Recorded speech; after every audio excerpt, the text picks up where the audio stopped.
పల్నాడు జిల్లా కొండవీడు కోట ప్రాంగణం ఉత్సవ శోభతో కళకళలాడింది. చారిత్రక స్మృతులను సాక్షిగా చేసుకుని శనివారం ప్రారంభమైన కొండవీడు ఫెస్ట్ సందర్శకులకు ప్రత్యేక అనుభూతిని కలిగించింది. పచ్చని కొండలు, పురాతన కోట గోడల మధ్య వెలుగుల అలంకరణ ప్రత్యేక ఆకర్షణగా నిలిచింది.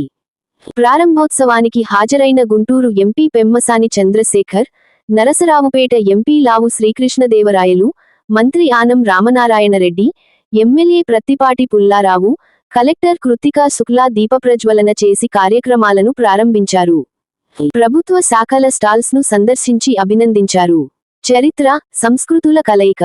కొండవీడు కోటకు ఉన్న చారిత్రక ప్రాధాన్యాన్ని గుర్తుచేస్తూ ఈ ఫెస్ట్ రాష్ట్ర పర్యాటక రంగానికి మైలురాయిగా నిలవాలని నేతలు అభిప్రాయపడ్డారు. స్థానిక కళాకారులు ప్రదర్శించిన జానపద నృత్యాలు, సాంప్రదాయ సంగీతం ప్రేక్షకులను మంత్రముగ్ధులను చేశాయి.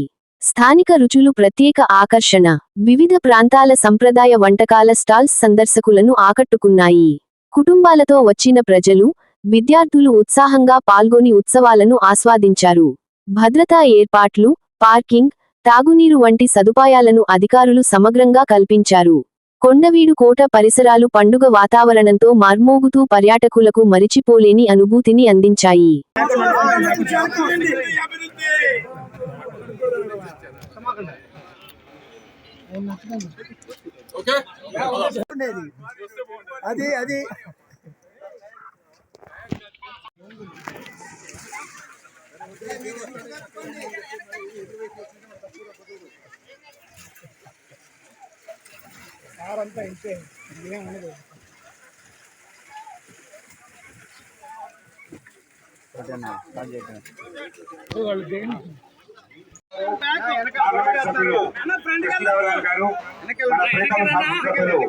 పుల్లారావు గారు ఆవిష్కరిస్తున్నారు.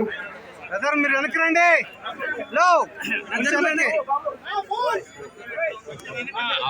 దేవరాయలు గారికి, ప్రత్తిపాటి పుల్లారావు గారికి, కలెక్టర్ కృత్తికా శుక్లా గారికి, జాయింట్ కలెక్టర్ సంజనా సిన్హా గారికి, నన్నపనేని రాజకుమారి గారికి, గోనుగుంట్ల కోటేశ్వరరావు గారికి, మంజులారెడ్డి గారికి, అదేవిధంగా నడికట్టు రామిరెడ్డి గారికి, పల్నాడు ప్రాంత ప్రజలకు, చరిత్రకు, శౌర్యానికి, సంస్కృతికి సజీవ సాక్షి అయినటువంటి కొండవీడి ప్రాంతాన్ని చూడడానికి నలుమూలల నుంచి విచ్చేసినటువంటి సోదర సోదరీమణులందరికీ కూడా మనస్ఫూర్తిగా ధన్యవాదాలు తెలుపుతా ఉన్నాను. ఈ ప్రాంతం చూసుకుంటా వస్తా ఉంటే ఇక్కడ ఉండేటి ఎత్తైన కొండలు, పరిమళిస్తున్నటువంటి పూల మొక్కలు, పచ్చదనం, మెలికలతో తిరిగినటువంటి ఘాట్ రోడ్, ప్రకృతి ప్రేమికులకి ఒక కన్నుల పండుగగా ఉంది. చాలా ఆనందంగా కూడా ఉంది ఈ ప్రాంతానికి వస్తా ఉంటే.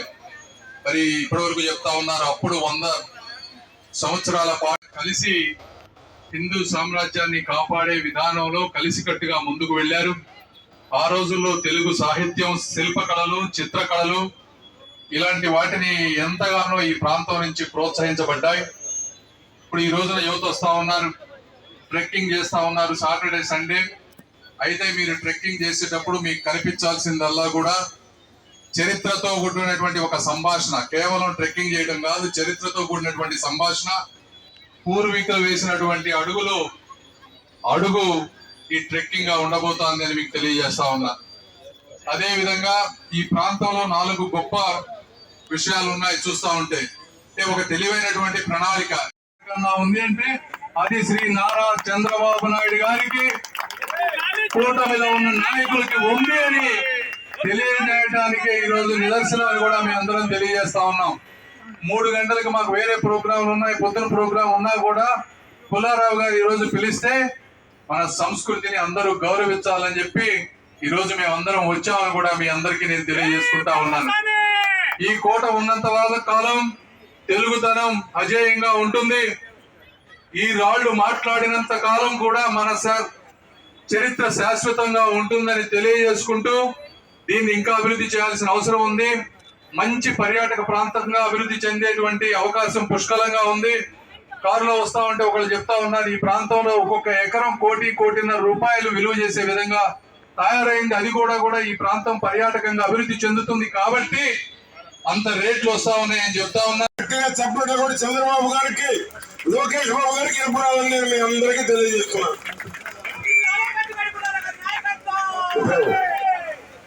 మన ప్రియతమ పార్లమెంట్ ఆటలకు సంబంధించి కానీ, అలాగే బోట్ రైడింగ్ కానీ, ట్రెక్కింగ్ కానీ ఇవన్నీ చేయండి. వీటన్నిటినీ చేస్తూనే ఇక్కడ ఉన్న నమూనాలు ఏదైతే ఉన్నాయో, అంటే అవశేషాలు ఏదైతే ఉన్నాయో అప్పటివి, ఏదైతే 800 సంవత్సరాల క్రితవి ఇప్పటికి కూడా భోజనశాల, మిగతా చెరువులు కానీ, చెరువుల గురించి ఇందాక చెప్తా ఉన్నారు.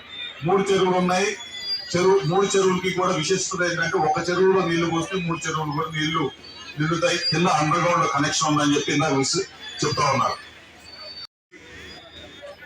సిఎఫ్ఎంఎస్ ఆఫీసులో ఒకళ్ళు కూర్చోబెట్టి ఆ రోజు రేత్రి 11:30కి, అది కూడా 2004 నుంచి ఈ